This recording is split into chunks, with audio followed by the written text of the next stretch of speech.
I talk to a lot of addicts in my field, and I just want to say this, especially when it comes to infidelity and broken trust and cheating and so forth.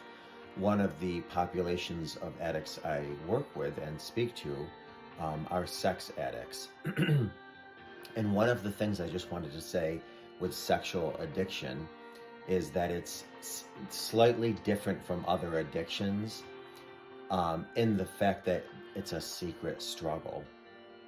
When there is a drinking addict, obviously your family, your friends, your spouse can sense your changed behavior. They can smell it on your breath. There's evidence there. There's beer bottles in the refrigerator or vodka bottles that are hidden in drawers, what have you. If you're on drugs, family members can see your dilated pupils or sense that you're not looking at them in the eye or, see your reaction, your behavior changes.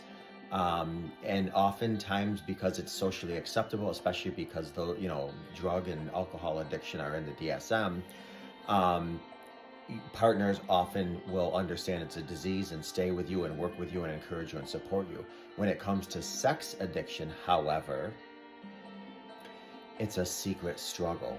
It's a secret struggle because your family, your friends, your partner doesn't necessarily see changed behavior. They don't see a physical difference in you. You go and you cope with stress by looking at porn or hooking up with somebody, and then you come back, leaving the other person that you were in the sexual meeting, whether it's a massage parlor, a hookup on an app, or what have you.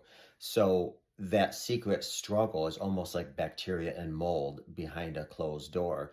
It grows and grows and festers. One of the best things you can do if you're watching this and you are a sex addict is expose yourself.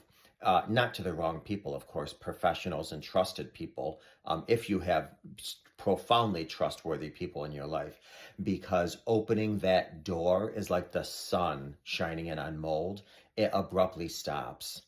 And one of the reasons that addicts continually have this perpetual cycle is because there's shame and guilt with the behavior, and then the behavior brings shame and guilt, and then to alleviate and cope with that shame and guilt, you have to act out more, and then you act out more, that brings shame and guilt, and then that shame and guilt, you want to cover it, so you act out more, and then acting out brings shame and guilt, and the cycle revolves. So if you don't evolve, you're going to revolve.